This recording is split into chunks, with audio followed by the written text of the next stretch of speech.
Welcome to the Wakefield Doctrine. It's the theory of Clark, Scott, and Rogers.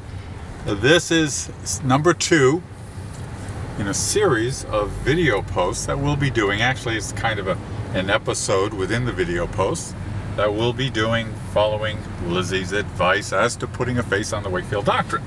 Face being mine. I'm Clark, and I'll be talking to you about the Wakefield Doctrine today. Except today we have a special treat for all of those people who don't live near the ocean.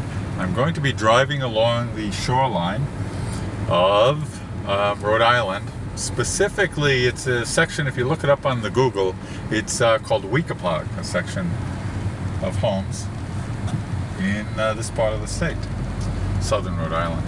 What we're looking out upon is not technically the ocean, it's more actually Rhode Island Sound. I'm going to park backwards because I can do that because I've got a Wakefield Doctrine at my disposal. So you'll have a very distracting background as we talk briefly about the doctrine. You know how briefly it's going to be?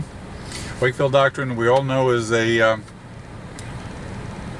unique, productive, and fun way to look at the behavior of people in your lives, and also how it's a tool for self-improving yourself. The rest you can find out by reading the blog, which is all attached to this here post here.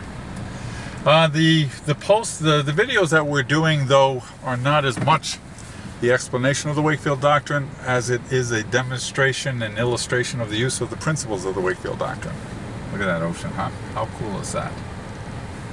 Ha! I'm distracted by my own backdrop. I imagine you will not be paying a whole lot of attention to this.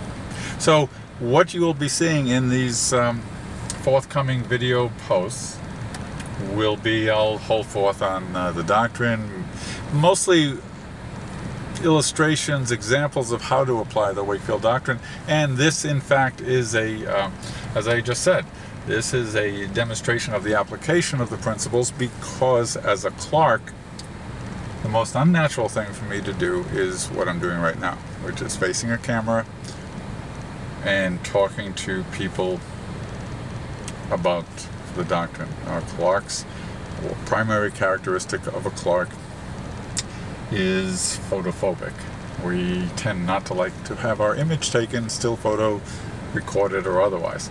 So I'm going to pan a little bit because I like what I'm seeing and I think my arm's vibrating. So let's end it here on this wonderful scenery. And in fact, we're going to do a slow pan past my giant craggy face and say, see you on the weekend. Let's take a look here. How good is our photography?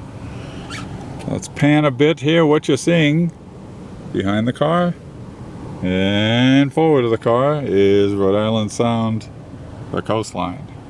All right, guys. See you on the weekend.